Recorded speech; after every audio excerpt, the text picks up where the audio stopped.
the whole Liam Kumar Day effect, not really happening. Nigel couldn't make it. Yeah. I rang up Mendenhall, he said he could make it. Don't think this whole...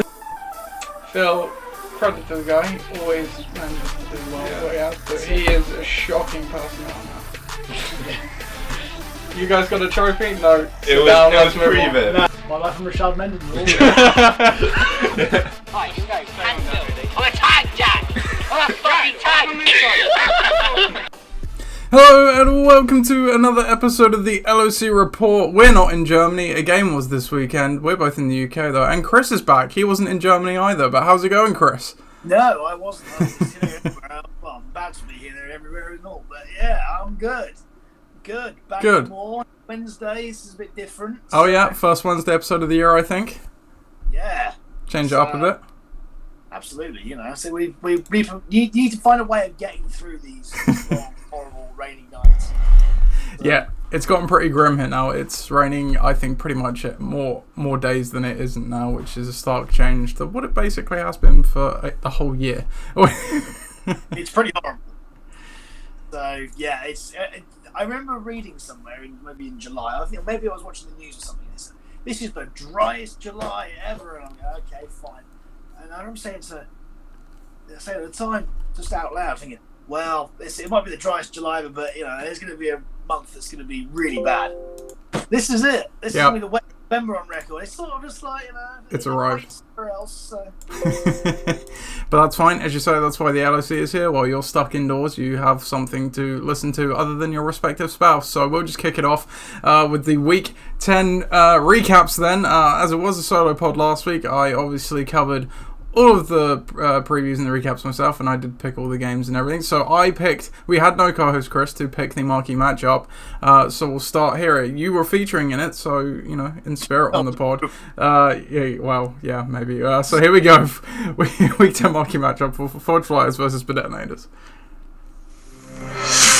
Forge Flyers took on Detonators. We went back into the divisions in Week 10, and this featured two 6-3 teams facing off to potentially lead the division. Detonators coming in on a 3-game win streak. Forge Flyers coming in off they get 1 game lost, but they've been pretty good up till then.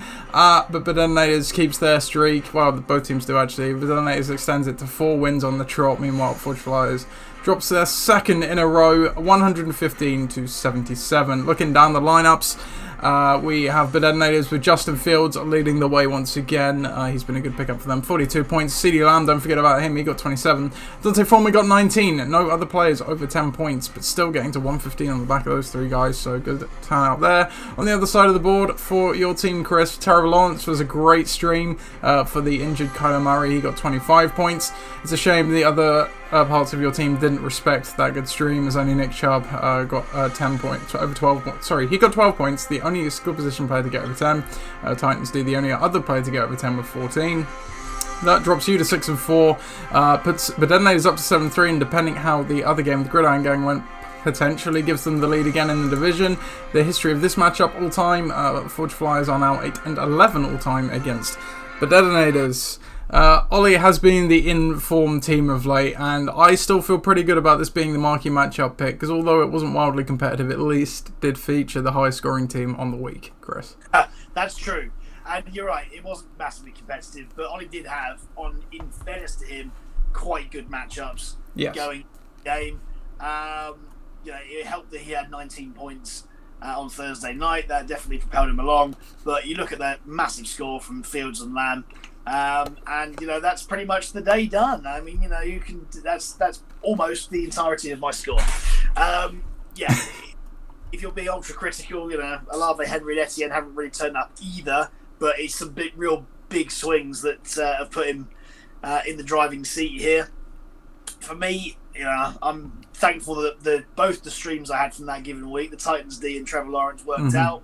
But yeah, it's again, and we've talked about this constantly with my team, it's touchdowns the problem. And, you know, I've got points on the bench there, but, you know, it's very difficult to, you know, I'm certainly not going to be playing Henderson, Mitchell. I might have played Tony, actually, over Chase. I think the only spot I think you would definitively say you might have changed would have been Chase Claypool.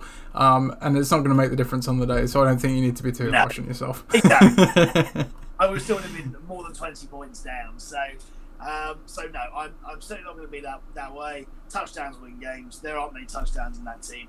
And we go again. So I think I'm aware now that this team that I have is not vintage. So if I can get to a 500 record, then that will be good. That is a win for me.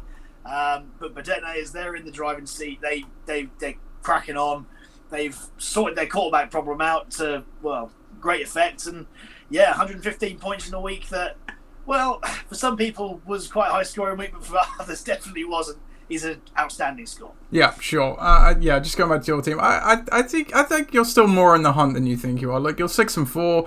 Yes, okay, you might be behind the points leaders of the league, but I still think you've got a solid team. The bench isn't necessarily amazing top to bottom, but Mitchell looks good measure. He looks like he's going to be very much in the split backfield with Christian McCaffrey. Tony looks like it's going to be a great pickup, certainly even more so with Smith-Schuster getting injured. We'll get onto that more later. And let's not forget you were without Kyler Murray. If Kyler Murray can actually get something going when Marquise Brown comes back, okay, they lost Zach Ertz, but he's got Hopkins now. You know, you're still in the hunt. Like you say, for Ollie's team, we know they've just been absolutely rolling of late. It wasn't as much of a team effort as it has been. Justin Fields obviously having an absolutely massive day. He's had a couple of those lately. Ollie did nearly play Hopkins over Lamb as well, but correctly stuck to his guns. Obviously, it doesn't change the result. Would have been an 18-point swing there, roughly. So, still a decent day overall. But yeah, Detonators march is on. I picked Detonators in this one. I hate to say, Chris, but at least I got the pick right. So, we'll go on to our next game. Here we go. Tom's Tyrants took on Pakistan in our next game here. This was a Winchester Division bout. Tom's Tyrants fresh off of, well, not quite fresh off of, but recently getting their first win of the season. They actually got a win more recently than Pakistan, this being by 1-8 entering this game, as Pakistan was 3-6 entering this one. And Tom's Tyrants wins it, despite only having that one win. They've now doubled their lot. And Pakistan drops 4 in a row, falling to 3-7. Tom Tyrants takes it 90-75. Looking down the lineups, Tom Brady, faith rewarded in the old-timer, 20 points. He came through in Germany. Raheem Mostert with 15 points. Jonathan Taylor with 22, en route to that 90 points. No other players over 10 points there, but a fair okay scores amongst them. And then you've got Pakistan. Wasn't a great day for Justin Herbert. Once again, he only got 13 points. Devontae Adams and Jefferson once again turning up for Pakistan. They got 19 and 25 respectively, but it was literally the entire rest of the roster that let them down. Cordero Patterson 2 points. Devonta Smith 8 points. Younghoe Koo, Falcons kicker, only 1. Chiefs D 7. But the worst thing of all, and it potentially could have changed the matchup, wouldn't have, with Pat's bench. But Ezekiel Elliott did not play in this one. Pat played him though, so he got a big fat donut for him. So the history of this matchup all time, Tom's Tyrants are now 5-5 against Pakistan, so they leveled the series all time. You kind of said on a couple of weeks ago episode, you like Pat's team, you want Pat to do, you like Pat, you want Pat to do well, but you just couldn't pick his team anymore. Are you firmly off the Pakistan bus now that he has played a player that has not played? I've ripped my season ticket up, Nathan. Yeah, I think that Pat, four on the spin, losing, and points here aren't great either. I know that's coming from me, who had a 76-point week as well. But that's an aberration for you, though. This has become routine for Pakistan. We hate to say it.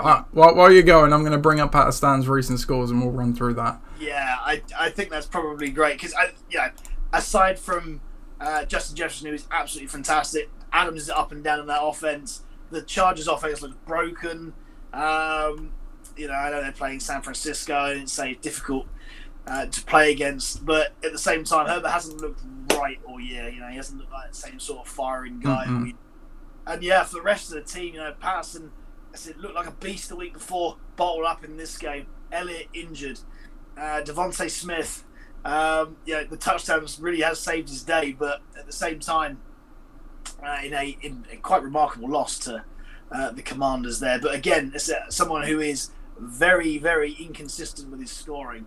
And the Chiefs did better, or certainly Jacksonville did better than one might have predicted. But at the same time, not an unbelievably high-scoring defense this year either. So, I think we talked about my team not being vintage. This is special brew. It's not great for Pat.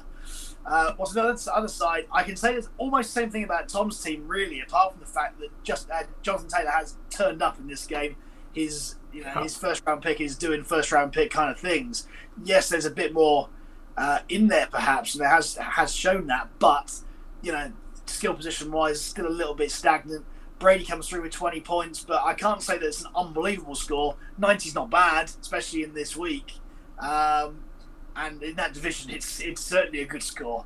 Mission 6-pointer, as it were. Yeah, that's fair. I think. Yeah. The social terms. Yeah, absolutely. I've been higher on Tom's team, I think, than you have all season. And when I say higher, I mean higher than 2-8, but which isn't a very high bar. But I don't think Tom's been as bad as the record indicates.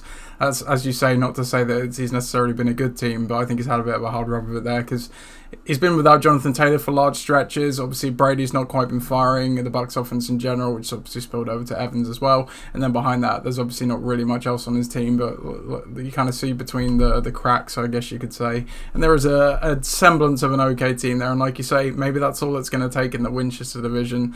Because, when you look at Pat's team, outside of Adams and Jefferson, as you say, it just fundamentally looks broken, certainly where Elliott's not firing. Patterson had the good game coming back from IR.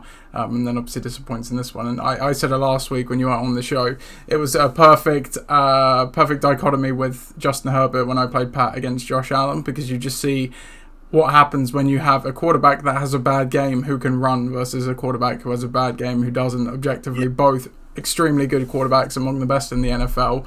But unfortunately, this is what you see with Justin Herbert. When he doesn't have that great day, he's not going to have that floor of 20 points because he just doesn't have the running element to his game. Certainly, he's obviously missing some receivers as well, which definitely isn't helping his cause at the moment. I obviously said as well I was going to pick up Pat's scores here. So just to read you off, we'll go from week 10 backwards. So obviously 75 the last week. Had a good week the week before, 98, 60 the week before that, 89, 68, 88, 99, 78, 74, and 120 at the start of the season. So there are some good weeks in there, but there's also some pretty bad ones. You look at some other teams in the league, and the floor is typically higher than the lows that Patterson has got. But he's shown he can have some good games. But yeah, 4 on a row lost for him. Tom Starrance moves to 2-8. I picked Tom Starrance in this one as well, so I'm off to a good start with the pick'em here. We'll see if that continues in our next game.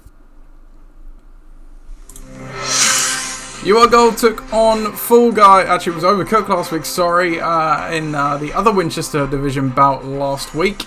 With Pat Stan's loss, UR Gold was tied on record with Pat Stan, so with a win, they could take the lead in the division. Meanwhile, Ross's team, Overcooked, at 2-7, could also potentially have taken over the division on points if they got a win in this one. Both teams coming off losses. Ross was coming off of 3 coming into this one. Make that 4 now as they lost this one to UR Gold 95-63. Looking down the lineups for UR Gold, a spot start of Marcus Mariota. Could it be the quarterback curse is broken? It was for this week at least. He got 22 points. Dalvin Cook got 21. Aaron Jones got 21 as well. Snap, exactly 20.6 points each. When does that happen? Jamal Williams also rounded out quite nicely with 12 points there as well, en route to that team effort of 95. For Ross's team, 63 on the face of it. Yes, it does look bad. Makes matters worse when you consider Cooper Kupp got a high ankle sprain in this game and left with minus 0.1 point. Yes, you heard that correctly. Dallas Goedert got injured too. He got 6.3 before doing that. Elsewhere, Kirk Cousins, he only got 15.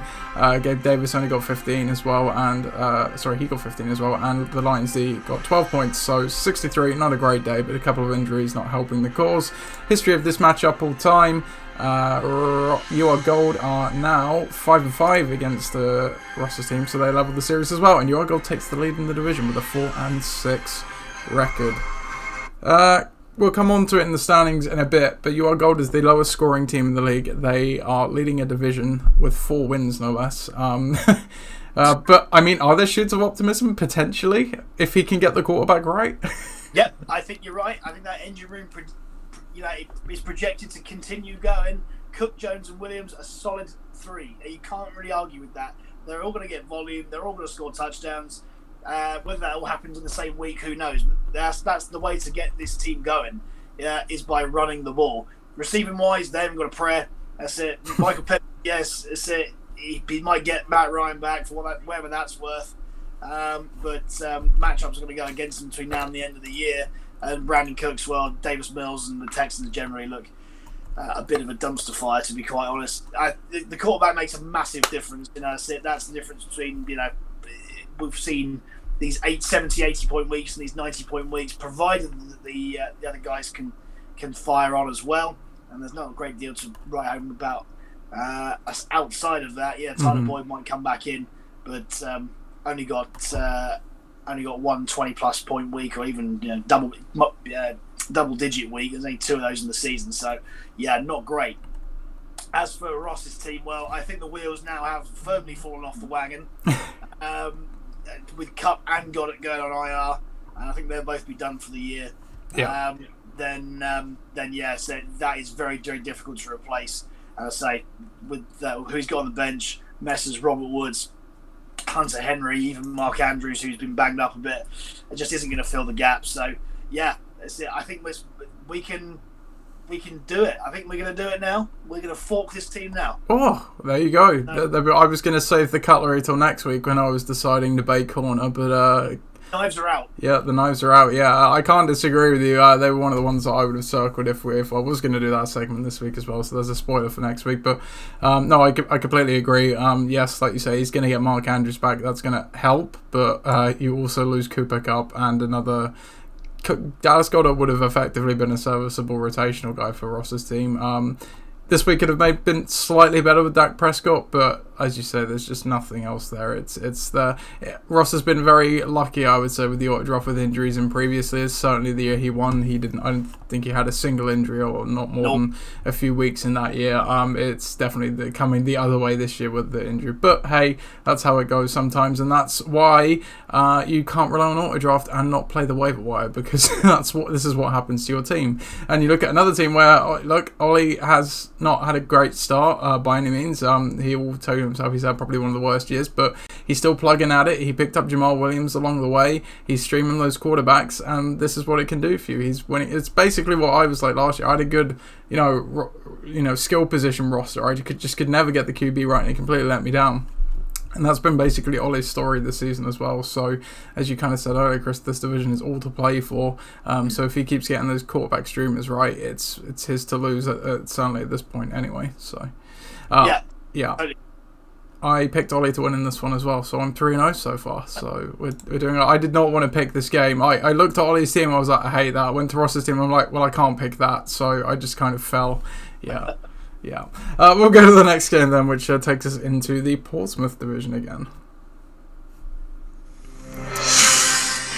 But Adelaide won. They waited to see if they take over the division, where Gridiron Gang took on the Dream Team. A win for Gridiron Gang, and basically matching Bud Adelaide's points for exceeding would see them in top control of the division. Meanwhile, the Dream Team, 2 games on the trot, season rapidly slipping away, but they were still in contention for the for the points forward wildcard. That's going to be a bit harder after the last couple of weeks they had. They dropped their 3rd on the trot, scoring only 67 in this one to Gridiron Gang's 86. Gridiron Gang 2 on the trot, win-wise, and they moved to 7-3, but they lose control of the division. Looking down the lineup, Josh Allen did in the end play after what was the most ridiculous saga you could possibly have ever seen with would he or wouldn't he play last week. He got 22 points, so okay. Travis Kelce got 14, Terry McLaurin got 13, Tyler Bass got 13, no other players over 10 there, but some kind of some other guys that kind of got you there, en route to that 86. On the other side of the board for the Dream Team, 67, not a great day. Stream of Russell Wilson was absolutely saved by what was effectively a 75-yard touchdown. He only got 13 points. Stephon Diggs got 13. Tony Pollard got 19, where Zeke sat another week. No other players over 10, but Jared Judy with the big old donut, but at least that was injury related, where he injured his ankle during the game. So a disappointing 67, a winnable game for the Dream Team, but they drop one here. The history of this matchup all time, Gridiron Gang are now 7-9, I believe, against the Dream Team all time. And I should have also added earlier, I think, you're 1-1 with Ollie this year because you beat him in week 1. I've done the double on Viv this year. But yeah, not a great game by either team here, Chris. It's not, no. And I think that again, you've got by. So ball call on Josh Allen. I say it could have gone either way, but you picked him. Kelsey's doing what Kelsey does. Terry McLaurin's been a much changed player since Taylor Heineke's come back in to do his thing. But yeah, aside from that, it's spotty receivers in Lazard and Palmer. An Eagles D that perhaps could and should have done better. But on the other side, Viv's team is now absolutely, down in the dumps, I would say. For what it's worth, yes, he has number one receiver, Allen Robinson now. Cooper Kupp's gone down, and nothing has replaced that Jamar Chase injury. No. Since he's gone down. I know that Joe Burrow is still there, but he hasn't looked the same since he's lost Jamar Chase. So we'll come back in next week, no doubt. But there's still enough firepower there for me to think that they've still got something to offer. But I think the knives are going to be out on this one as well, Nathan, to be honest, because it's tipping that way. He needs to get healthy in a hurry because he's without Mike Williams, Gus Edwards, who was also on a bye. As you say, Joe Burrow bye, Jamar Chase on a bye, but also injured as well. If he gets healthy in a hurry, I could see him starting to put points up again because, it's there. But like you say, we've only got 4 weeks left now. We don't really have time to get healthy is the problem. That is the and problem. he's not getting to the playoffs via the traditional wild card. He's too far behind in that race. He'd have to have some big weeks, but again, he's got offenses that are in a bit of a funk. Carolina is up and down. LA's been bad all year. If he can get the quarterback right, then great. Obviously, Joe Burrow comes back in, but the Bengals haven't looked nearly as explosive as they did mid-season. Mm-hmm. And you got to hope that Pollard gets an extended run, and he looks, You just worry. All the way they've been talking is Zeke's going to go back to his basically normal role, and then he'll go back to the change of pace guy. And he was kind of a flex-worthy guy, but he's not been obviously as good as he has been. You wonder maybe if, because he obviously didn't play this weekend, Zeke, do they lighten his load a bit? Maybe. But yeah, it's hard to say. Just go back to my team. With Lazard, obviously you mentioned he had lower. He's been that was his lowest point out of the season. He's been rock solid, but obviously on a day where Aaron Rodgers only threw 20 passes and Christian Watson caught 3 touchdowns off of said 20 passes. Josh Allen was Joshua Palmer was another weird one. He actually had a good amount of targets as well. 8, but only caught 3 balls in the end. Obviously DeAndre Carter getting the touchdown. I had some options on the bench there as well, and you said like the Eagles did as well. They just had a bad day. So I think I was and Kenneth Walker. Let's not skip over him. He only got 7 points. He's obviously been really strong for me as well. That was his worst point outing since he took over for Rashad Penny as well. So, I survived this one. Keep the wins going. Viv staring down the barrel of the fork, shall we say. I picked myself, by the way, so 4-0. How far can I go? We'll go into the Southampton division then, I suppose.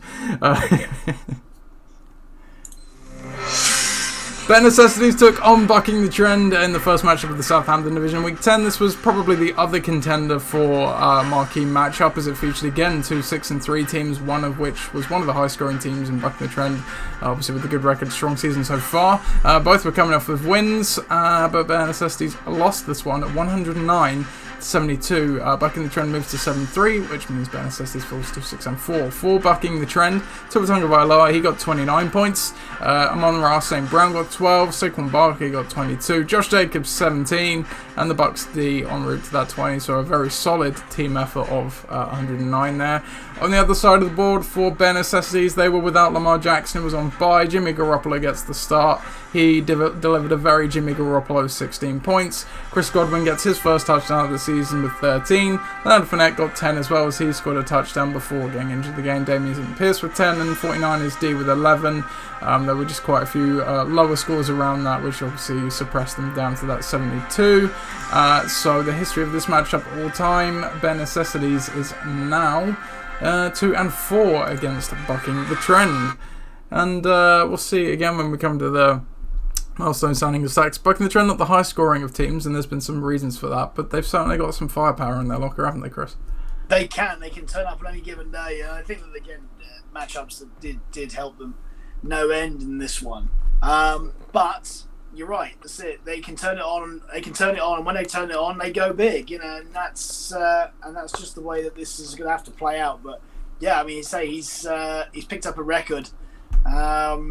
Through somewhat lucky circumstances occasionally, but That's it. You can't argue the fact that We'll come on to that in a bit later as well. Barkley and Jacobs have been the stalwarts of this team, since the early weeks, really propelling them along. Tua's been a fantastic pick. Well, so he was a draft. So he is the best Mr. Irrelevant ever. I think I've said that in the past, and so he's definitely gone from laughing stock, fantasy laughing stock anyway, to being a guy that you've got to take seriously. It's funny what an O-line and good receivers can do for you, right? The creative coach, good environment. Yeah, that's true. So yes, that's it. And again, solid, if not bit unspectacular, but solid points from Swift and Johnson, plus the defense and special teams, which Ben Simmons didn't have. They just didn't have that spark this week. Austin Eckler's been that spark recently. Pierce has been solid as solid. AJ Brown, is occasionally that as well. But without Lamar Jackson, they look a bit bereft of talent outside of that.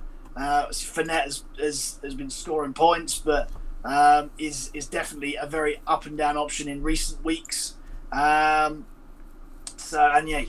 you quite rightly said, when you put Jimmy Garoppolo in for fantasy, and in real life, he'll give you a very sturdy, very solid base in which to work from, but unspectacular is again the thing. So 72 points only. A disappointing week, but we know what this team's capable of, much more than that. With Lamar back in and everybody fighting fit again next week, I do expect to see this team go on to achieve the things that we expect of it, which is to make the playoffs and make a bit of a run into it. There you go. They're outside the seedings at the moment, but as I said, 4 weeks still to go. Just coming back to Mike's team as well, on a bench, I want to just highlight Jeff Wilson. I mentioned on the pod last week, I really liked the addition because he played more snaps than Raheem Mostert. It was pretty split, but he played more snaps in the first game last week, and he is firmly looking like Mostert did okay last week as well, which, to be fair, it's a humming offense. They both can, but Wilson looking like the lead back in that. That's a great addition for bucking the trend at this point in the season as well. Yeah, totally agree. He's got a bit of a headache where he's got to drop even. Well, he's not going to drop Barkley or Jacobs, so he's got to play the Wilson or Swift every week, and that is a headache. So, what a shame. That. Have some paracetamol, Mike. Give some to me as well, because I picked bare necessities in this one. Damn it! I was so close. We'll see how I did in the last Southampton matchup game. Oh no, it's the wrong jingle. We want this one. Leading Ixan at 8-1 took on the 4-5 Neapolitans, who they desperately needed a win, really, for any chance of the traditional wildcard spot at least. Win they did not get, as they lose, unsurprisingly, because Ixan doesn't really lose a lot this year. They lose to Ixan 107-89. Ixan moves to 9-1, dropping Neapolitans to 4-5. Looking down the lineups for Ixan, good solid 107 points, led off the top by Patrick Mahomes with 38. Tyler Lockett got 10. James Conner, he's back, 21 points. Christian McCaffrey, 14 points. And the Cardinals D with 12. On the other side of the board for Neapolitans, 89 points. Actually, a fairly good day at the office. They would have beaten, I think, over half of the teams in the league last week with that score. Just unfortunate to face Ben. Even more unfortunate as they had Juju Smith-Schuster get knocked out of the game with a concussion. He only got 3 points before that. Elsewhere, Jalen Hurts got 26. Tyreek Hill got 10. Christian Kirk, he's back too, 23 points. And the Dolphins D with 10 points. So, history of this matchup all time. Let's see here. Ixan on now. Where is Ixan on the sheet? There they are. They are now 3-0 against the Neapolitans. So, Neapolitans still seeking that first win against Ixan. And Ixan shaking that loss off a few weeks ago, and they march on. Yes, they do. I see it in emphatic fashion. That's it. And I have to commend Ben for winning without Justin Tucker for the first time in quite some time. So yes, a good point score across the board. Obviously, we know that the McCaffrey and Connor were probably going to be the main beneficiaries of their respective offenses in this game. Mm-hmm. So Connor without Kyler Murray and quarterback, so there's going to be a lot of work for him, and a lot of work there was. But Patrick Mahomes is the linchpin of this team, as we said before. It makes a massive difference when you know your QB can go over 25 points any given week, and that is what happened here. I think that's the main difference makers. So there's nothing really to write home about Cooper Samuel, the kicker. Who cares? That's it. It's all about those guys, and say Tyler Lockett. again, it's one of those guys that you can rely on in fantasy every single year, no matter what. So we go to the other side. Yes, Jalen Hurts puts up another solid score. Hill and Kirk. Kirk's been fantastic, by the way. Can I just say? I know that he's had a few down weeks, but by and large, he has been an absolute fantasy revelation for the mid rounds this year. So congratulations on finding that mid round. And obviously Tyreek Hill has been much the same. And you not for the mid rounds, mind, but so again, finding that form. But you can't win with three guys, and that's what's happened here. Is that if you want to access those high scores against good teams, and that's what separates the teams like Ben's team from the midfield, maybe, is unbelievable quarterback play and a couple of star names. And outside of Hill and Kirk, who really is going to step up to the plate? Well, Juju has recently, but now gets banged up and gets injured. Kyle Pitts has been frankly disappointing for most. I was just going to say on Kyle Pitts, and I'll asterisk this with, obviously he did have T. Higgins and Ramondre Stevenson on a bye, but it was week 10.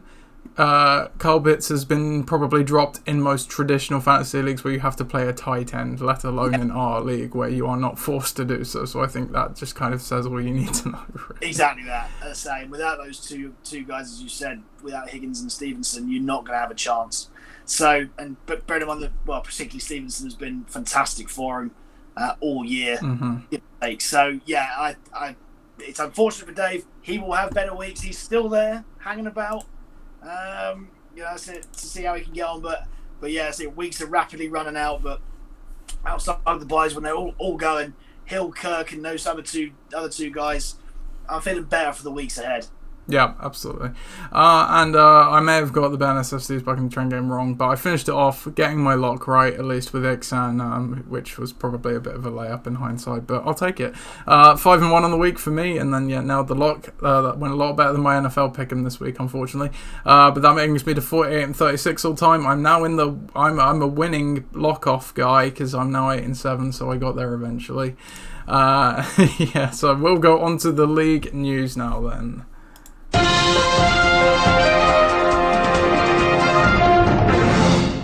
So starting off with injuries, we kind of covered them off as we went along there, but we'll just tie them up in a neat little bow. Cooper Kupp, high ankle sprain for Ross's team. He is on IR and could very well be done for the season. Dallas Goedert, shoulder injury as well. He's on IR, could come back. It's too early to say again for Ross's team. So you kind of already said it in the recap there. That's pretty big for Ross's team. So we won't cover that anymore. We know that they've been forked, so that tells you all you need to know really.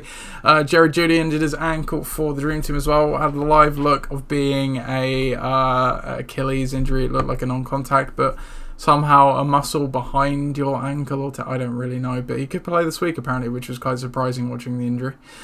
But he's not one of Viv's premier players, I think it's fair to say. He's probably in the mix for the fifth spot in his team, so fairly relevant for him, do you think, Chris? I say yes. Yeah, there you go. For Napolitans, Khalil Herbert, he's got put on IR as well. He had a hip injury. We just saw them. Herbert was a guy that was... there's been a couple of these kind of... and it seems to be more of a trend nowadays. You've got the Jalen Warrens, Tony Pollards, Khalil Herberts, the worlds. Well, they're, for whatever reason, actually better than the starting running back themselves. He was one of them, but he's on IR now. So, yeah, it's another player down for Napolitans. And, yeah, obviously we mentioned the concussion for Juju as well. It was a nasty one if you could possibly grade a concussion from mild to severe, which you can't because it's a concussion. But, yeah, he could miss some time.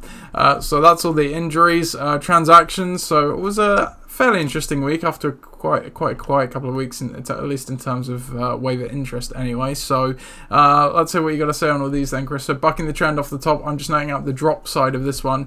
He's dropped to Clyde Edwards-Helaire. I'm not surprised why, but what's your take on it? Yeah, I don't blame him for that. I say absolutely. Sparked earlier on in the year, but it's really died away since. And yeah, they aren't a run first team by any means. Yeah, they have plenty of running backs that can serve the purpose that they have. But yeah, very disappointing year for Clyde. Yeah, I think I can't exactly remember where he went in the draft. In fact, we can look at it right now. But I think he was a fairly high up draft pick. But he was certainly one guy I was staying away from. But because of as you kind of say, it looked like a three-headed backfield. He's obviously had a couple of years there and hasn't really run with the job that much. He was 7th round draft pick, excuse me, so I'm being unduly harsh, but even still, it's kind of come to fruition what a lot of people kind of saw. Another move for Mike bucking the trend, they added Christian Watson, insert the next young Packers receiver for Mike's team that he spent a lot of waiver money on, $25 this time round, dropping Michael Gallup. What do you make of this one? Yeah, after that monster performance last week, I don't blame him that someone's going to have to be picking him up, especially if other receivers on that roster are a bit banged up. I think that this time of the year you've got to take big swings, especially if you've got a playoff run to perhaps think about. And he's short on receiver anyway, as we saw earlier on. I mean, he's got more backs and receivers, so yeah, time to spend some cash. Yeah, absolutely. Waiver money is going to do nothing for you come week 18, so you may as well use what you've got.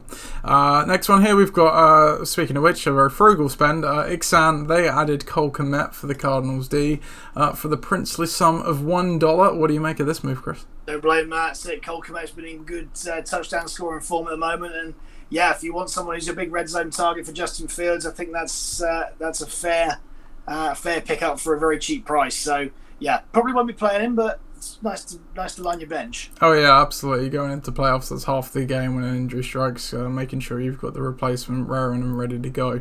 Next one then, we have Bedetonators. They added Isaiah Pacheco for Paris Campbell as a free agent. What do you make of this one, Chris? Well, talking about Chiefs running backs, yes.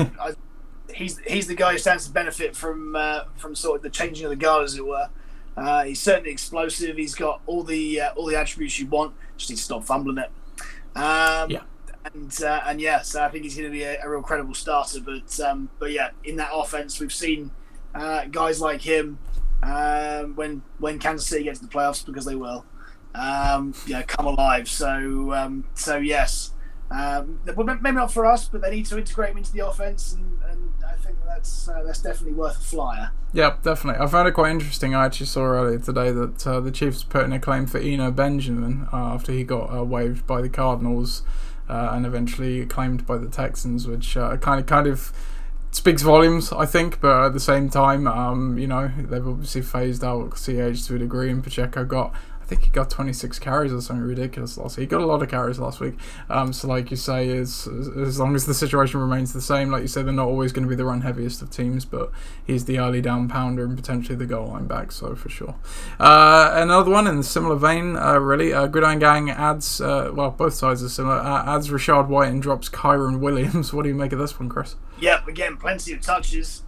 With Fournette being a little bit banged up in the last game, I think that, they do like the guy clearly, I think it's probably time for them to move off Fournette and onto someone new, and it seems as though that's the way forward. So yeah, if they're feeding him the ball and he's doing stuff with it, then yes, there's a lot to like. But we've seen a lot of teams with two-headed backfields.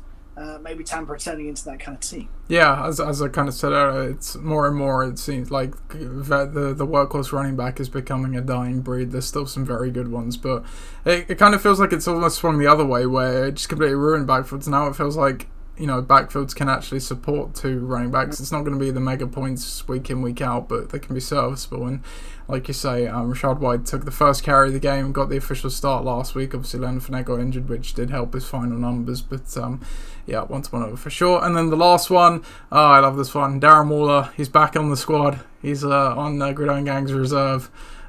Thank you for getting me $10 on your way, Darren. That's very... Yeah, exactly that. That's it. All part of the plan, I'm sure. Exactly. I know what I'm doing. I've been doing this long enough. We got our standing stats and milestones then. Let's take a look at the standings first before we get into the milestones. So Southampton division, Ixan still leading that up. They still maintain their 2-win lead over the next closest, which is bucking the trend at 7-3. Benesis is right behind them at 6-4, and then Napolitan's at the bottom there at 4-6. Portsmouth division, we have a new leader on points only. Bedetonators overtakes Gridiron Gang, both teams on 7-3. Forge Flyers, after obviously losing to Bedetonators last week, right behind at 6-4. Then the Dream Team at the bottom there a bit further, drift at 3-7. Then we've got Winchester division, where again we have a new leader, 4-6. I'll try not to throw up. Taking over for Pakistan after they lost. They're at 3 and 7, and then Full Guy, which is Ross's new team name, and Tom's Tyrants both at 2 and 8. If we're looking in terms of highest scorers, so Ollie Bedet is now the highest scoring team, with me right behind. 2 teams over 1,000 points. Entering week 11 of the season, but there are a few hot on the heels. Ben Estes at 999, Ixan 997, as you'd expect, as well. Then we look at the other side of that. Am I right in saying that the 4 lowest scoring teams are all in the Winchester division? I think that statement is absolutely correct. So that kind of tells you all you need to know. And as I said in the recap, you are gold despite having a league low 742 points forward. Only one of 2 teams, the other being Tom's Tyrants, under 800 points. They are leading the division as it happens. That division has conceded a fair amount of points as well, to be fair. All teams over 900. In the other divisions, I think only my team and Viv team and Napolitans have conceded more than 900 there. Speaking of the Napolitans and Dream Team, they've had over 1,000 scored on them, so their record's certainly not all on their side. And again, you kind of touched on it in the Bucking the Trend recap, Chris. They've had a decent record, they've had decent points. It does help when you've only conceded 773 though, which I think is the league low, yet no other team conceding below 800 points there, so that's definitely had a part to play. So anyway, in terms of the playoff race, so yeah, we've obviously got Ixan Detonators and you are gold now as the division winners. We've got Gridiron Gang then as the traditional wildcard at the moment, followed by it would be Bare Necessities as the highest points forward wildcard. After that, looking at the coach ranking, breakdown ranking, Bedettnes comes back on top of this after another 11-0 week. Look at that. Since week 5, only one week where they were not 11-0 or 10-1 against the rest of the league, and that week was 5-6, so it wasn't even that bad. Grenade Gang right behind them there, and Ixan and Ben is not too far off as well. All what you would expect. On the bottom side of it, you are gold 27-83 breakdown record, and they are 4-6 and winning a division. It's sometimes there is, we know, a lot of luck in this game. That's one of those cases. And then we look at the coach ranking. Ben Estes and Bedettnes are the top 2. I would say Bedettnes is more of a difficult one because we know that's a talent-laden roster. But Ben Estes have some options, have less depth on the bench. Same with Viv. He's been banged up. Mike's middle of the road as well. Obviously, he's had a lot of injured players he's been contributing to that. But Chris, Ben as well, you've both been doing good jobs. And then kind of the guys at the bottom here, so I found it quite interesting. I think I mentioned last week in this section, we have 2 of the Winchester Division teams at the very bottom of the coach ranking. So, as we say, some of these wins are self-inflicted, and the other 2 are 9th and 7th. So they're all in the bottom half. Me and Napolitans rounding out the rest of the bottom half. We'll go to the milestones now. So I've jotted down a couple. I mentioned last week, Tom's Tyrants was at a perfect 99-99 record entering last week. Winner or loss would obviously dictate which club they entered first. They obviously got the W, so they entered the 100 career win club. So congrats for them that, Tom. Coach Nathwani notched his 70th regular season loss. And then another cool one that I never really look at this column, but I just happened to glance my eye over at it. Our first coach to 200 appearances in the LOC, Coach Bedett. There you go. Just pipping you there, in fact, and Tom, both at 199, so you'll be entering the same club next week. So. Well, I'm feeling good about that. All these years of just up and down. Well, yeah, it's quite funny. You look at the appearances and then you look at Ollie's record, 104 and 96. You are a hair above, may as well not have bothered. But he does have 2 championships along the way at least, so I guess that counts for something too. So that's all the milestones and everything. Obviously, the trade deadline is now passed. That passed was it last Thursday? Yeah, last Thursday, I think, or the one before. Check out the power rankings when they land. They made their return on Sunday as well. We'll go over to Debate Corner now. John, would you kindly usher us in, please? Order.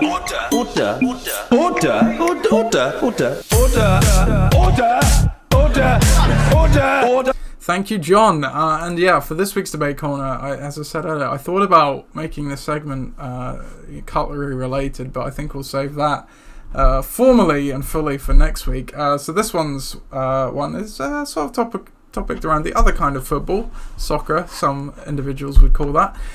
Usually the saying goes, Chris, if you're top by Christmas, you're obviously pretty good measure to win the league. Arsenal are currently top of the Premier League, but it's not quite the same as saying top at Christmas, because obviously we are stopping for a World Cup right now.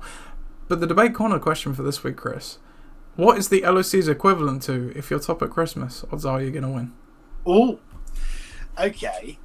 I think it's, generally speaking, the first team to... It's either the first team to get to Halloween, maybe?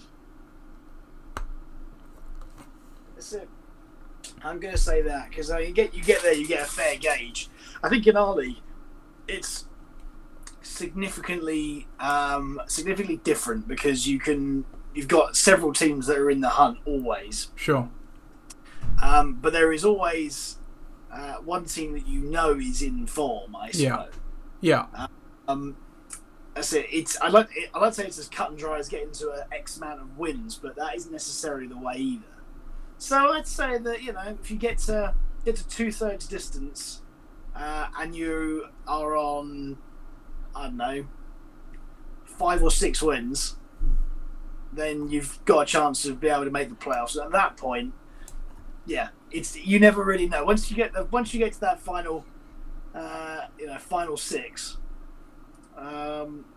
it's quite challenging. The one that I always think about is the points for. That can swing so wildly different. Look at where Ollie was, even 3 weeks ago, and look where he is now. Yeah. Things can change so quickly, but I think Halloween's a good way. If you're sure. top, you're gonna have a good chance. Yeah, absolutely. I was just gonna kind of you just touched on an interesting point there, because funny enough, I was just chatting to Ollie about it actually. So in seasons past, obviously since we've been doing this kind of Superflex format, I think was the first year of that 2019. I can't remember, but if we look since 2019, the high scoring teams have been your team at 1,524, my dad's team at 1,463, your team again in 21 at 1,567. So we have had some notably lighter scoring than certainly what we saw earlier in the league's history. This year, unless if Ollie keeps up this pace, it's not going to look too out of place. But like you say, if he'd have started the league the way he has been, he would have been a dead cert for 1,500, 1,600 plus points. So it is looking like a bit of a lower one this year. And there's no other team obviously my team's right behind my dad's team, but we're not the massive point getters that we've seen in the seasons past. So I'd say you're right. I kind of went with a similar way of that question, but the other way around. I actually kind of took the approach of, if you're one of the lowest conceding teams, and you're in the playoffs, or you're getting to the playoffs, you're going to get found out. It's kind of the opposite way around, right? Occasionally we've seen, I think when Nigel won it, he was the lowest conceding team, and he famously got to the playoffs a few times. Somehow he called it the fear factor, didn't he? Stringing together those multiple years where he conceded the least amount of points. But more often than not, the team that wins it does earn it, and you've had the points dropped on you, and you've got there and done the job anyway. So that's kind of where I went with that one. So that's that week's debate corner. This week's debate corner. So we'll go on to the week 11 previews now. Then, so we have an out of divisions week this week. So we've got on the docket Gridiron Gang against Ixan. It's obviously two of the top teams in the league at the moment. Tom's Tyrants against Bare Necessities. That's a founding bowl. Full Guy against Napolitans. Bedetonators against Bucking the Trend. That's another potential playoff preview. Pat Stan against Forge Flyers, and You Are Gold against the Dream Team. Where are you wanting to go with the marquee matchup this week? There's only one for me this week, Nathan. It is 1 versus 3. It is Gridiron Gang versus Ixan. That is one hell of a matchup with some big name players. Let's do it. Here we go then. Marquee matchup for week 11.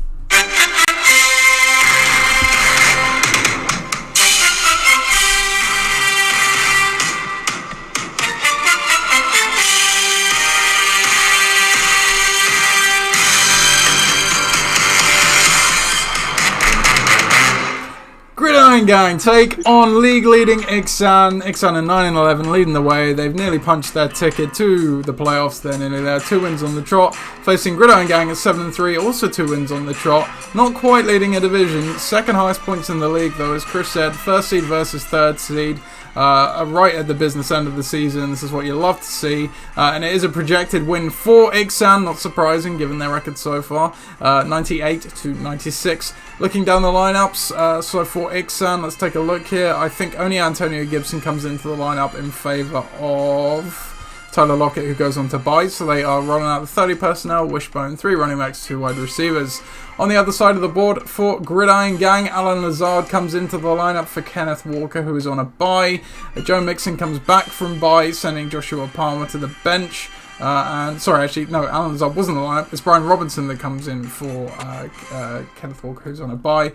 So Gridiron Gang wrong with the 31 personnel, 3 running backs, a tight end, and a receiver. The history of this matchup all time, Ixan are 14-5 against Gridiron Gang all time. History certainly on their side, Chris. Oh dear. Very much so. Very much so. Look, I think here that Ben's team is obviously rolling, and it has been rolling all year with 1 loss only. And here's why I think that they're going to be able to keep this going this week. Firstly, Patrick Mahomes is once again in a plus matchup. They're playing the Chargers. The Chargers look bereft of any sort of talent, no matter where you look. And KC, yes, they're not as dominant as they perhaps have been in real life, but Patrick Mahomes has been certainly that in the fantasy realm. Then you look down there and you think Connor's a bit banged up. He's not going to be doing a lot of running. That hamstring's going to be still a problem. I think that he's in for a big game. I think that McCaffrey's in for a big game once again, especially now that he is going to get more and more involved in the passing game. But that will affect Deebo Samuel, no doubt, as it has done in the last few weeks since his acquisition. So I know that there are injury concerns in that, but still, I'm not sure that there's maybe a home for both of them in the same team. And we mustn't forget Antonio Gibson down there. I'm going to say that I was wrong on him. From a fantasy perspective over the last 6 or 7 weeks, he's definitely been a acceptable starter. It's very bizarre. He's come on better with Brian Robinson taking the lead. It's almost freed him up to, play a bit more relaxed or just utilise him and his skill set, and he's fresher and more energy. I don't know what it is, but like you say, yeah. I think he's an absolute bargain, Christian McCaffrey. In that offense, by the way. Just has the same sort of skill set, it's not quite as good, but again, it's going to be utilised in that kind of way. And the Ravens playing Carolina, who, a boom one week and throwing 9 picks the next. They've been a consistent defense. I mean, what Justin Tucker does for Ben's team every single year, goes and kicks double digits every week. As for your team, we like him, Mahomes versus Alan Ty, but he's there at home against Cleveland, limited again, but it doesn't really matter too much. We saw enough of him last week to know that he can play through whatever problems that he's got. But Kelsey's with Mahomes. That's it. It kind of cancels the 2 out. Whatever gain you had, Lazard is limited once more. So it should be good against Tennessee if he goes, but we'll see. Mixon, again, spotty offense, but we mustn't forget in the last game, what did he do? Mm-hmm. Points. That's it. Consistent all year. So I think that there's no problem there. And the resurgent team of the year, Washington Commanders. Who knew? That's it. Robinson and McLaurin against Houston, lovely matchup with the Eagles playing Matt Ryan, who loves a sack, especially away. So I think that this is going to be a bit of a titanic clash of 2 teams. But we've always known that the record speaks for itself, and 14-5 is no laughing feat. So I think that Ben's team is rolling. It's got the guys. I'm feeling good about it, except Amari Cooper. I'm still feeling good about it, but less so.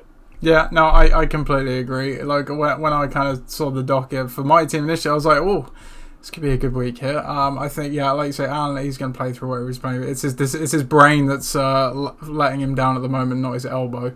What I tell you, watching that Buffalo offense, my God, they just do it week after week. Red zone interceptions. The same thing against the Jets. I think it was the week before. It's so frustrating to watch. He's getting his floor at the moment, which is a very high floor. Don't get me wrong, 20 points, 24 points. I'm not going to turn it down. But there is just something not quite working in that offense at the moment when they get to the red zone for whatever reason. It's really capping his upside. Maybe they get it sorted against Cleveland. We'll see. There could be some snow for that game as well, which would be interesting, but we'll have a look at that one. Lazard, he's going to be good to go. I think it's just the shoulder injury he had a few weeks ago that obviously he's been playing through, so like you say, Thursday night it's going to be fine. But yeah, I saw my team and I'm like, okay, I'm feeling okay. That's pretty good this week. Then I had a look at Ben's team. We know Ben's got good players, but then I looked at some of the matchups, like you said, Mahomes against the Chargers, the McCaffrey and Debo against the Cardinals, Gibson against Houston as well, Tucker and the Ravens against Carolina. I was like, God.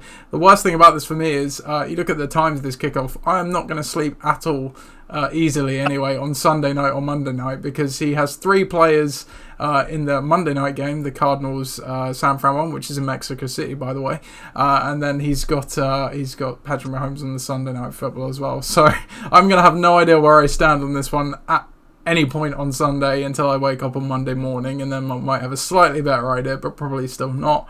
But he's got some dream matchups in there as well, as you say. 14-5, the record is obviously with Ben as well. That's the reason, that combined with the other things I just said, that I'm going with Ben as well. But if I win this one, I'll tell you what, look out the rest of the league, because it's going to be my year if I can knock off Ben somehow this week. Move to 8-3. So as you say, a fitting marquee matchup, I think. Let's hope it pans out that way in hindsight. We'll go on to our next game then, which pits a Southampton division team against a Winchester division team.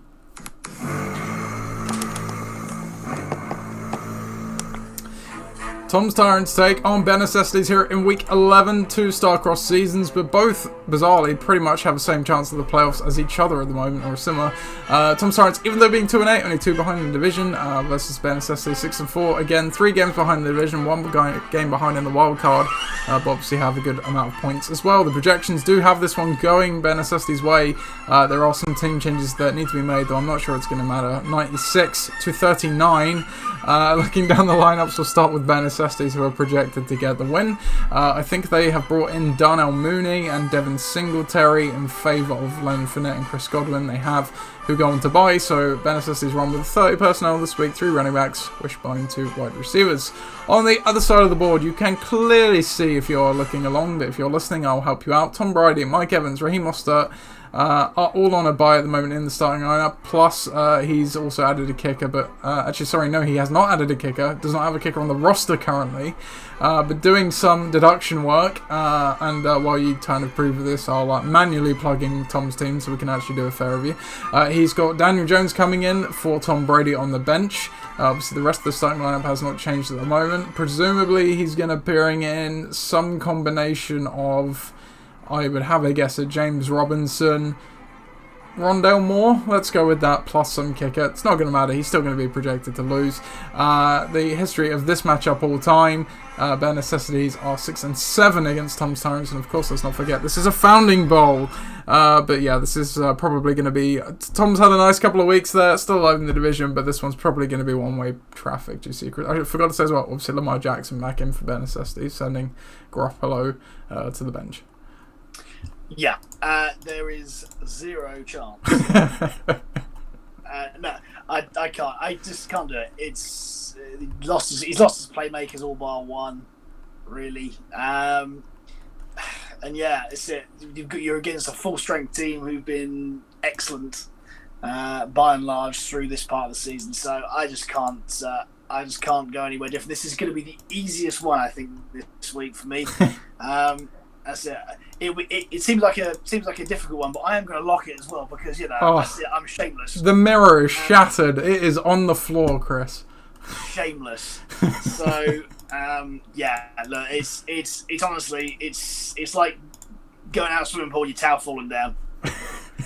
For Tom this week, it's gonna be messy and embarrassing. That one hits a bit close to home for you, doesn't it, Chris? If I remember correctly. Yeah, absolutely. That's it. So, if you know, you know. I'm not gonna mention on it.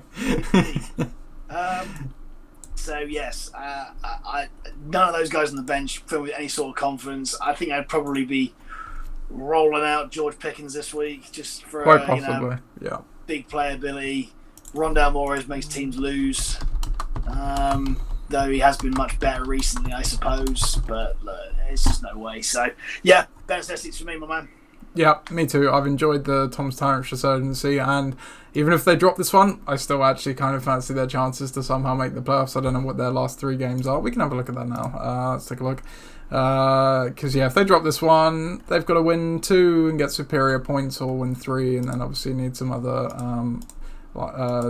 changes to go the way. I think there is 2 games left in the division as well, so each team that is in the hunt and around does control their own destiny to a degree. Yeah, so he plays Ross's team in week 12, Viv's team in week 13, then You Are Gold in week 14. That could be the game for the division, so it's definitely still to play for after this week, because I completely agree with you. Ben assesses for this one. I feel bad that we're just going to leave it there, but there's really not much more you can say outside of Jonathan Taylor. There's nothing solid on Tom's Tyrant's team. Daniel Jones is a solid spot streamer, but it doesn't really matter when you've got Jackson going against the Panthers. Miles Sanders has been okay as well, but yeah, just the firepower on either side is firmly mismatched. I didn't cover off the injury, so I'll do that here, and then we'll go back to the other game. So for Tom's team, clean bill of health, just obviously the buy Mageddon has come for them, and then clean bill of health for Ben Assistis as well. Going back to Gridiron Gang again, I think that was fairly cut and dry. It was Allen with the elbow, but he'll play. Lazard with the shoulder, he'll play. Miko Hardman, he obviously missed last week's game with an abdominal injury, so he's probably iffy. At this early stage of the week, it's kind of hard to tell. We'll go on to the next game, which also features a Southampton division team and a Winchester division team.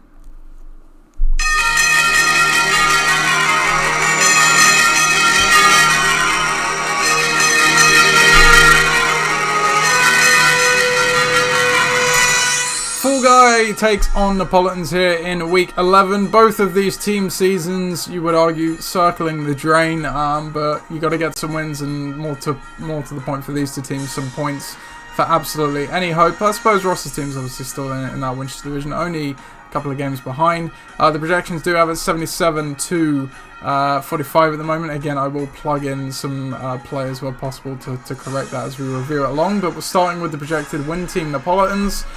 They have brought T. Higgins and Ramondre Stevenson back into the lineup in favour of Tyreek Hill and Christian Kirk, who have gone on to bye. They are rolling with the 21 personnel this week, 2 running backs, a tight end and 2 wide receivers. On the other side of the board for Ross's team, clearly unchanged at the moment. He has made some changes. Mark Andrews he's brought into the lineup, but obviously he's got some other players to shift around as well. Some caps there and a kicker on a bye. Ross's team 2-8, Napolitans 4-6. History of this matchup all time. Let's see here, Napolitans, where you are 1-0. Only faced each other once, but Napolitans got the win last time around. Chris, it's getting to that portion of the year, which thankfully is quite a late portion and not very frequent, where the games just aren't necessarily overly interesting from a season narrative perspective. But for these 2 teams, it's still interesting. Ross obviously does have a chance to still make the playoffs. What do you make of this one? He does. I think this is a must-win for Dave as well. Keep his hopes even faintly alive. There hasn't been a great deal of clamour about this game. You can see why. I think Ross's team's an absolute piecemeal. Obviously, he has no kicker this week. Hasn't picked up a kicker either. Yeah. So please do that. You've got 2 defenses. Drop one of them. Pick up a kicker. Any kicker will do. Without. I think Ross's team may have just live updated as we speak, and that wasn't even me. So I think Ross has seen we're podding and done us a solid.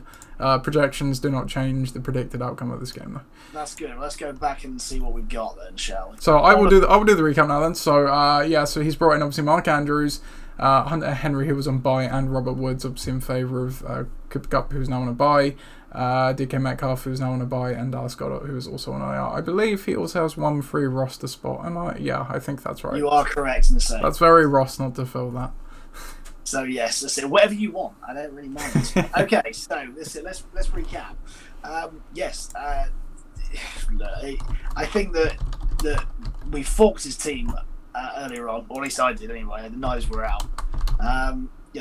Kirk Cousins is playing in prime time. Is that something to be scared about? Yes.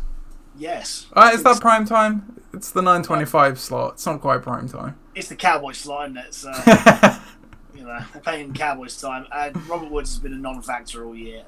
Hunter Henry has been all bar 1 game, I think, a non-factor. Yes, they are playing the Jets, but they're very good. The Jets are better these days. You can't just go, the Jets are shit. That isn't the way these days. So they're much better.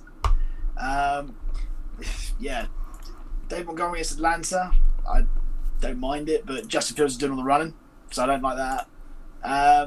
And Gabe Davis has been very boom and bust, and the Patriots might eat Zach Wilson alive, but just not to the extent to be able to win the game. Whilst Napoleons, as much as I still don't really like their team deep down, because they have got lots of questionable injuries. I mean, look at that. It's when you talk about running back with dodgy knees and guys with concussion, and with a bench that just isn't really there. I mean, it doesn't sit well. You have to make sure that Hurts and Stevenson and Higgins have good games. Otherwise, this could be a really low-scoring, gritty one here, where we might have fought Ross's team, but he can still win, and then goes and makes the playoffs with 5 wins. Might not even take 5. And it may not. I suppose it probably does, considering each of those guys has 2 games against each other. So the absolute worst would be 4. But yeah. This is hard to call, but I think that if Dave can't fill his roster spots, and that's quite possible with Smith-Schuster and possibly Harris out, then that opens the door big time. So I mean, he can free up a spot. He can put Herbert on IR, so in theory he can create another bench spot out of nothing. He could. But who are you going to play? It's uninspiring, whatever it is. This is the most uninspiring game of the week. You know what? When I saw Ross's team, I was going to lock Dave's team just to be a slightly more respectable mirror. But then that would, I feel like I have no. It's the You Are Gold Ross's team game of last week. I don't know where to go with this. I agree. Do you know what I'm going to do? I'm going to go Ross's team, because actually there's a gut feeling inside me that says that it's probably going to happen. I'm going to look like a right idiot. It would be the most Ross thing to happen. The Thursday night game, Robert Woods has a solid day. Kirk Cousins shreds the Dallas D for which to be fair could happen. Mark Andrews comes back and does. You're right. I don't think it's completely out of the realm, because you look at Dave's team. You're looking at Hurts, Higgins, Stevenson is going to have to be the main drivers there. Broncos D can maybe chip some in. I think it's still probably more likely they're not going to be Napolitans, so I'm going to go with Napolitans, but I'm not going to lock them. As you said, this has the profiles of an ugly game, the wrong end of the season. We'll go on to the next game then, which features a Southampton team against a Portsmouth Division team.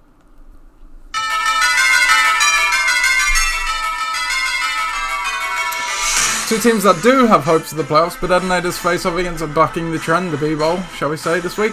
But Adelaiders leading the division at 7-3 on a 4-game win streak, facing bucking the trend, who currently hold no playoff spot by wildcard or points, but they are 7-3 with 2 wins on the trot as well.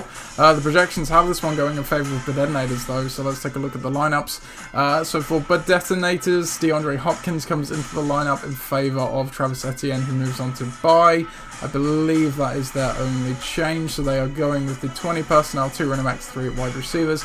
On the other side of the board for bucking the trend, Tua is on a bye, so Aaron Rodgers comes into the lineup on Thursday Night Football. Christian Watson comes in as well in favour of, it would be Deontay Johnson, perhaps? Yeah. And then I think they're unchanged after that. No kicker on the roster currently as well, so these projections will narrow when Mike decides who to drop.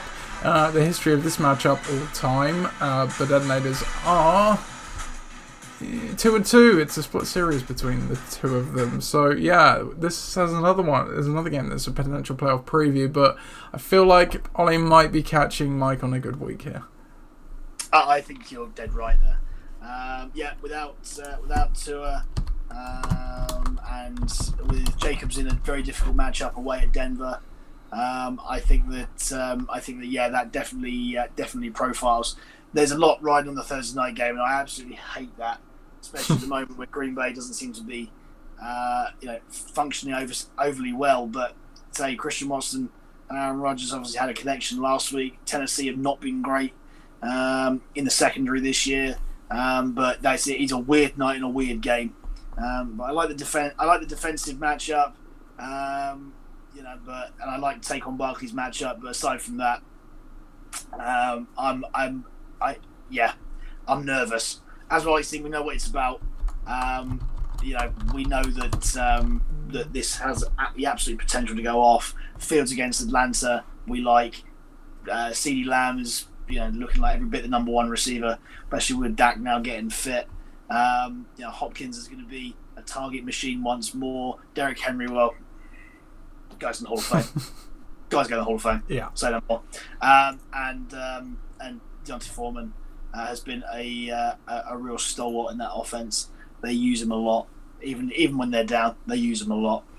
And the Cowboys D, even though last time out against Green Bay, not overly good in terms of their scoring, they have been a consistent double-digit performing defense this year. I think. I know Minnesota are, they're on a roll. That's it. They're still playing Kirk Cousins. Don't forget who Kirk Cousins is. I know he's got all his chains and his shirt off, and that's it.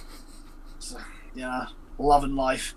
But Cowboys D, there's some proper dudes in there. So I think Badena is in this one.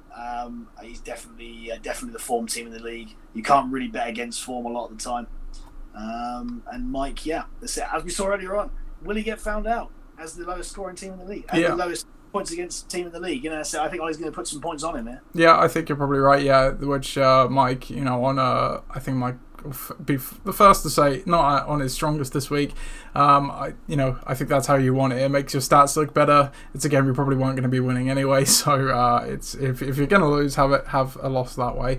I'm going to lock the Detonators. And this one, it's obviously a fairly competitive game still, so not completely ridiculous. But as you kind of say, and if I get it wrong, Sweet Kiss of Death helps me out, so all happy there. But no, as you say, Badena is firing on all cylinders at the moment. Mike's team has had a bit of spoiliness, and then they're not quite at the full strength this week without those Dolphins. They could get Keenan Allen back potentially. Wouldn't necessarily count it, which would help, but they're probably not going to have quite enough to contend with Badena.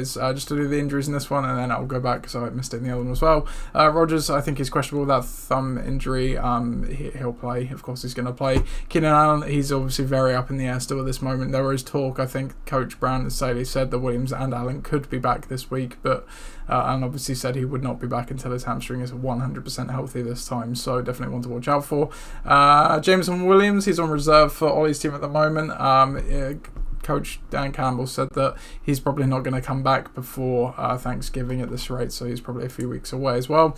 Just going back to the last game then, so Mark Andrews questionable, that shoulder injury. Again, we'll have to see the practice reports on that one because he obviously missed the game with I think it was his knee before the bye, so we'll see how he goes there. Goddard and Cupster are already on IR. For Dave's team, Khalil Herbert obviously on IR as well. G. Harris, he had some, I think it was knee discomfort, Mike Tomlin called it, so he's probably going to play, but again, maybe one just to be watchful of. Juju Smith-Schuster, I'd be quite surprised under the kind of enhanced concussion protocols now if he played, because he took a pretty nasty hit last week.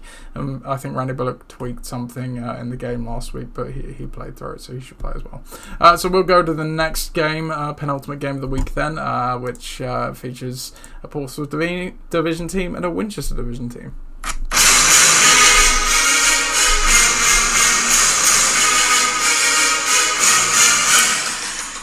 Pakistan face off against Forge Flyers here in week 11. If I told you these two teams had a combined 6 games lost on the trot, that wouldn't be entirely surprising. Sorry to say that, Pat, when you're 3-7, but for Chris, you would be a bit surprised as he's 6-4 and has been very good in recent years. But he is still firmly in the playoff race. But despite that, shockingly, Pakistan projected to get the win in this one, 91 to 76 points. Let's take a look down the lineups and see what's going on there. So for Pakistan, I believe the lineup is unchanged at the moment, so he's still going with the 20 personnel, 2 running backs and 3 wide receivers. On the other side of the board for you, Chris, Kyler Murray comes back into the lineup for now at least. Obviously missed last week with his hamstring, so we'll see on that one. Kadarius Toney comes in for Jalen Waddle, who goes on to bye. And Elijah Mitchell comes in for Chase Claypool as well. So you are going with the 30 personnel this week, 3 running backs, Wishbone, 2 wide receivers. The history of this matchup all time, Forge Flyers are 2-6 against Pakistan. So history isn't on your side traditionally, Chris. Is Pat maybe getting you on a good week here to maybe? I think every week might be a good week at the minute.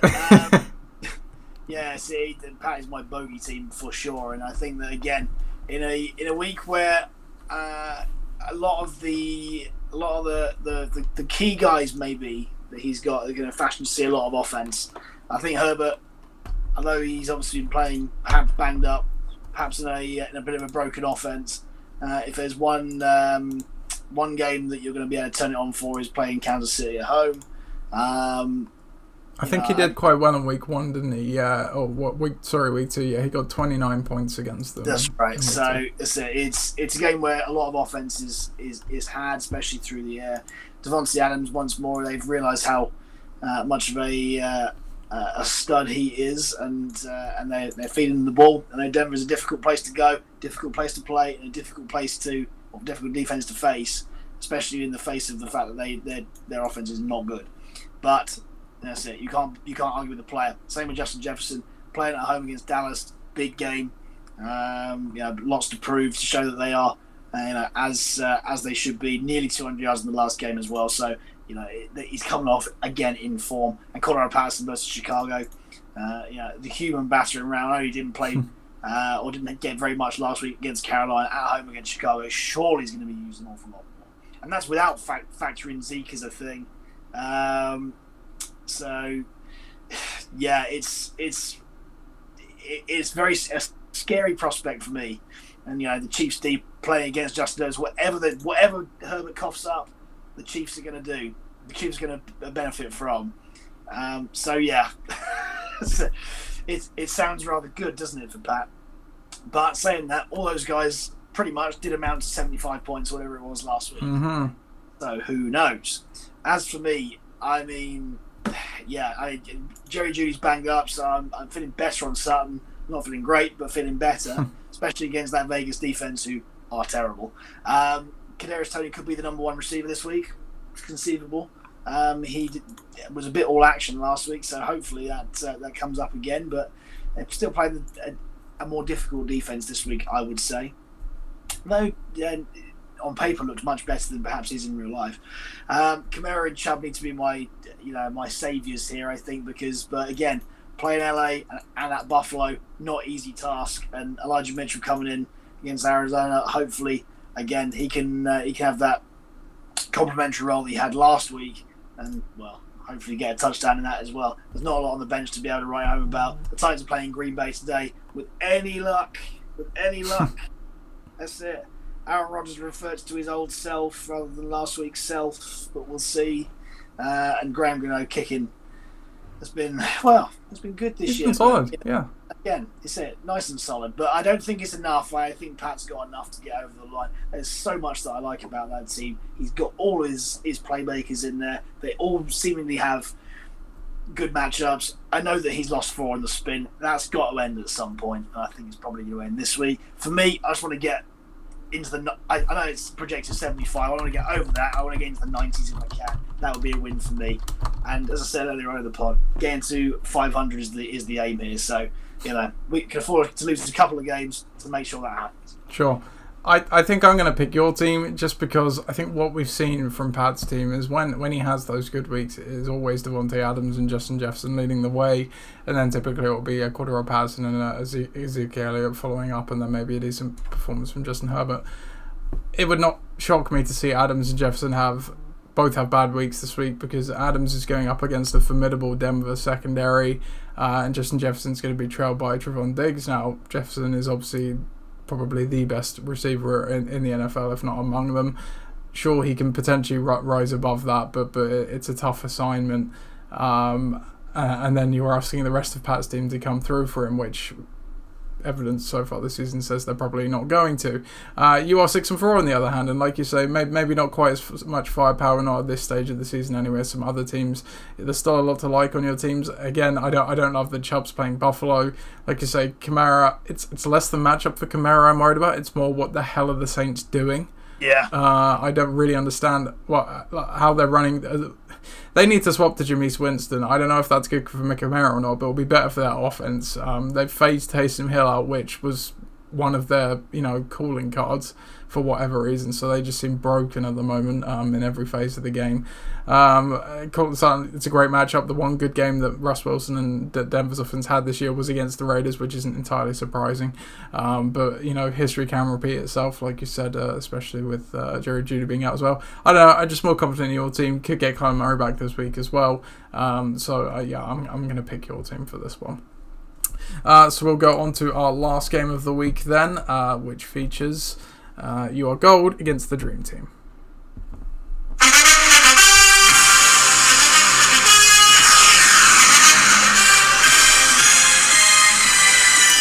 Despite being one win apart, You Are Gold at 4-6 leading a division versus bottom of the division, the Dream Team at 3-7. Dream Team carrying a 3-game loss streak into this one. You Are Gold winning and seizing the division though. Projections say they're going to keep that going at 90 points to 71. Looking down the lineups for You Are Gold, Tyler Boyd comes into the lineup at the moment, dropping Brandon Cooks to the bench. I believe that's the only change, so they are going 30 personnel. 3 running backs, 2 wide receivers. Wishbone again on the other side of the board for the Dream Team. I think they are unchanged at the moment as well. Their kicker is on a bye, so their projection will go up, but they'll still be projected to lose, so still going with the 10 personnel spread offense, 1 running back, 4 wide receivers. History of this matchup all time, the Dream Team are... Where's the Dream Team on here? I cannot see the Dream Team on here. Where's You Are Gold? There they are. You Are Gold are 2-5 all time against the Dream Team. Yeah, so for this one, Chris, could You Are Gold actually maybe build on some momentum and maybe they could very well punch their ticket to the playoffs with 1 more win? I think they very well could, and yeah, I do think that that they fashioned to do that. Now I say it's all about those 3 running backs. That's it.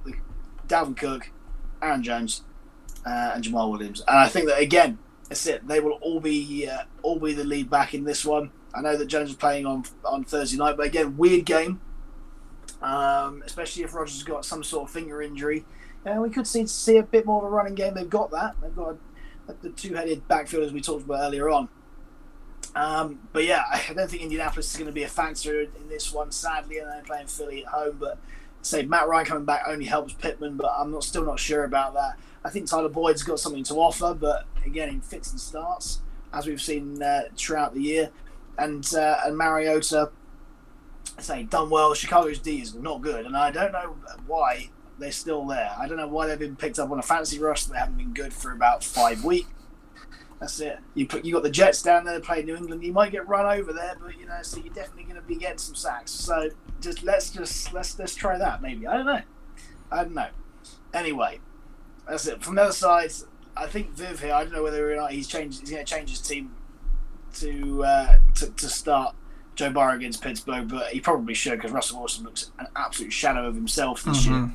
And then after that, yeah, Stephon Diggs might have a good game, but broken offenses in Carolina and Los Angeles. As much as New Orleans has failings on its offense, its defense has never been questioned necessarily. And yeah, especially playing away, it's going to be a challenge there. Jerry Jeudy's banged up, and early indications suggest he probably won't play. So, then where do you turn? And Tony Pollard may well be a secondary factor we talked about earlier on. So, I don't know. It's very difficult for Viv, but I just don't see it this week. As much as I want to be able to see it, I don't think it's going to happen. Whilst on the other side, those three running backs plus a credible performance somewhere else along the line, I think we'll probably get him over the line. And again, this could be a very ugly win for You Are Gold. Yeah, no, I agree. I'm going with You Are Gold too. If you just said to someone that you've got Dalvin Cook, Aaron Jones, and Jamal Williams, you'd be like, oh, okay, you're probably doing pretty well then. The NFC North engine room for You Are Gold. We know it's been other things that have let Ole down more often than not being the quarterback. Mariota is obviously not really a premier option, but he's one of those bad, probably real-life quarterbacks, kind of like Jalen Hurts was last year, perhaps, who was actually fairly good for fantasy. I obviously agree the Bears are not a defense. I think if there's one game where you could maybe get away with starting your quarterback against your defense, it's probably this one, just because we know what Marcus Mariota is. Yeah. And then Tyler Boyd, again, you can see on the other side of the board, Jamar Chase has already been ruled out. If he puts Burrow in, obviously that kind of nets that off as well, like you usually make the point of. Pittman, hasn't been great all year, but Matt Ryan's back, so that does help. So yeah, things are kind of shaping up at the right time for your goal to maybe it sounds ridiculous, but could possibly make a late push. Be like a berserker kind of team. Whereas for Viv's team, yeah, you said it, they're really between a rock and a hard place at the moment. If Judy doesn't play, they don't have another option on the bench, I don't think, unless Mike Williams plays this week, which to be fair, he could well do, but it's not guaranteed at the moment. And then you're still relying on the likes of Aaron Robinson and DJ Moore, which is not something you want to be relying on in week 11 of this NFL season at least. So yeah, you are Godwin for me as well. Just to cover off the injuries of this game, last game. So yeah, Aaron Jones questionable. I think he has some sort of shin injury that he picked up in the game, but he's been practicing on a limited basis, so he'll play. Jerry Jeudy, yeah, like you said, Chris, probably more likely than not to miss 1 week, I would say, with whatever weird ankle injury he somehow managed to do. Mike Williams could be back from his high ankle sprain this week. Gus Edwards could be back from his hamstring. That would obviously be quite the boost to Viv. Jamar Chase has already been ruled out. We'll just go back to the last game because I skipped over it in your game as well. So Ezekiel Elliott did miss last week's game with his knee injury. I would imagine he probably does come back this week. But they maybe could hold him out again, and then he's got the Thanksgiving game, and then they've kind of got the mini bye after that. So one to watch. And Kyler Murray, it's hard to know at the moment, obviously hamstring, but he could be back as well, we'll see. But that is it for the Week 11 slate, so we are hurtling towards the playoffs. It'll be December before you know it, don't you know? Thank you for joining us, Chris. You're welcome. Thank you for watching, if you have been watching along, or you're going to listen back after the fact. I am around this Sunday, so if you'd like to come and watch the games at mine, you're more than welcome to do so. Other than that, I hope you have a good rest of your week. We are filming earlier than possible, so have a good weekend when you get there. Best of luck in fantasy, unless you're playing me, of course. Goodbye, everybody.